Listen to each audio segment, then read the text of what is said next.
Hello gamers and welcome to another Boyographic, the series in which I, Matt, your host, i.e. the Game Boy, takes you through the highs and lows of the Game Boy library. This week we're going to be looking at one of my favourites and a pretty unappreciated game on the Game Boy. It's Power Racer. Power Racer is a game that calls back to a simpler time. It's not visually flashy, it's a simple maze game in which you drive a small Formula 1 car around a maze, collecting dots and avoid another driver who is trying to crash into you head on. This is a very simple idea, yes, but you have no idea how much fun this game is to play. Developed by Tecmo, the fine folks who gave us the likes of Solomon's Club and Ninja Gaiden, Power Racer is a much overlooked classic on the Game Boy that needs some recognition. Yes, dear viewer, I too was a skeptic. I was convinced that when I put this cart into my Game Boy, I'd be entering a world of bland 8-bit third-person racing. But I was pleasantly surprised at what I got instead. The game has 3 modes, one regular arcade mode that in a similar style to something like Pac-Man, only has one maze to navigate. As the level numbers increase, so does the difficulty. After level 5, you even have 2 suicidal drivers to contend with, which can make for some serious tricky navigation around the course. I'll freely admit that the game's biggest problem is that even when moving at a crawl, you can only move over 2 lanes, meaning that in the trickier later levels, there will be a lot of frustrating deaths. Fortunately, this game can be played from any stage, and in a true arcade fashion, will simply loop until you get tired of playing. Or, if you're working on your high score, every 30,000 points will grant you an extra car to crash, so you can just keep on going. That's it? I hear you cry? Well, no. Actually, the game features a side mode called Special Mode, which mixes the tried and true formula up. You have 10 different mazes, all with their own host of problems.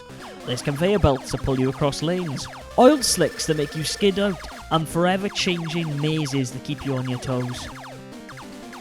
Fortunately for you, you have some power-ups at your disposal, a means of having a duplicate car, a bubble shield, even a bomb! Hey, if you're extra lucky, you can even pick up a C which completes the level for you, which makes no real sense if I'm being honest. I want to play.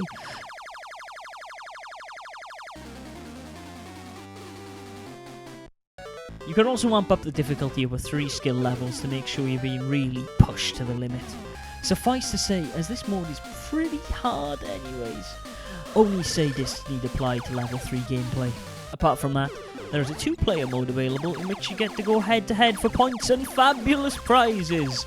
But other than the fun of killing your friend in a head-on collision, there's not really a lot of difference to this mode. But what if I told you that Power Racer actually had a little secret?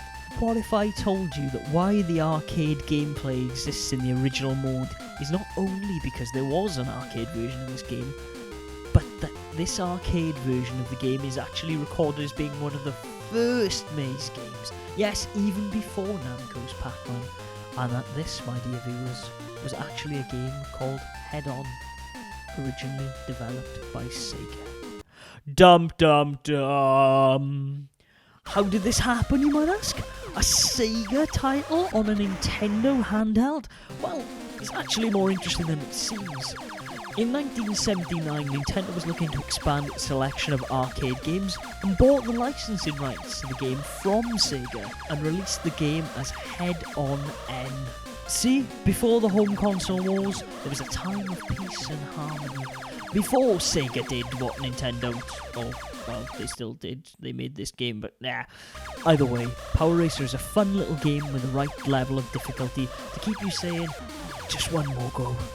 It's an interesting and early take on the maze game genre that is surprisingly unknown here in the West. Whether you pick up the European version, which admittedly is not a common cart, or the beautifully illustrated Japanese version of the game, you're in for a good time. Or, if you don't have the means to get hold of either, you can always play Dodge 'em on the Atari 2600, as it takes very heavy inspiration from the arcade original. And that's it, folks. Thank you for watching. I hope you guys have enjoyed. If you have, like and subscribe the video. As always, that lets other people know, and it also lets me know that you appreciate it. Yay! If you'd like to check out more videos, you can check out more of the Boyographic series and look at some of the highs and lows of the Game Boy library. You can check out Boy Curious, in which I look at some of the weird and wonderful carts on the Game Boy, And you can also look at all the glory, which admittedly is still only a trip world playthrough because I've been playing a lot of Destiny. Sorry folks, I'll get more videos up in the coming week. Until then guys, game on.